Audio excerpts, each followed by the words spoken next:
Bismillahir Rahmanir Rahim. How does one act upon the sunnah of abstaining from food that one is not inclined to? How does one act on this? As straightforward as it can be, the Prophet ﷺ told us, he informed us that we should not criticize food, nor should we overpraise food. And if somebody doesn't consume a particular type of food, then you just abstain from eating it. So the hadith reads, "Ma aba Rasulullah sallallahu alayhi wasallam ta'aman qattu."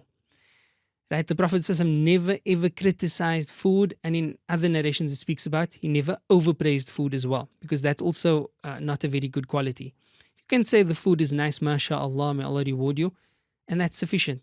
But to over exaggerate in your praise of the food, it has a sense of gluttony and too much attachment to dunya therein. Criticizing food is equally bad, because that is accompanied by a sense of ingratitude, and we shouldn't be ungrateful for the favors of Allah subhanahu wa ta'ala. And then, in ishtahahu akalahu, if you desire the food, bismillah, eat it. Wa in karihahu tarakahu. The sunnah is, but if you dislike a particular type of food, then simply abstain from eating it. One example of this is the desert lizard. The Prophet ﷺ, he was in the company of people who were consuming of the lizard, and he didn't want to eat of the food. So they offered it to him and he refused.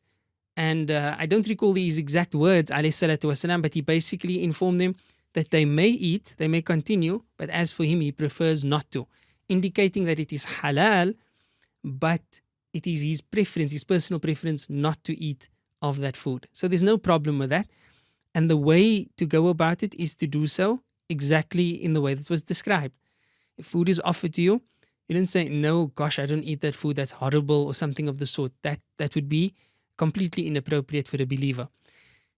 Nor does one need to make up any sort of lie, about why you don't want the food. Don't say, I'm allergic, or whatever the case may be. You just simply say, no, thank you, not for me. I'm good. Jazakumullahu khairan. Something very neutral in that sense. Abstain from the food, and Allah knows best. La ilaha illallah Muhammad Rasul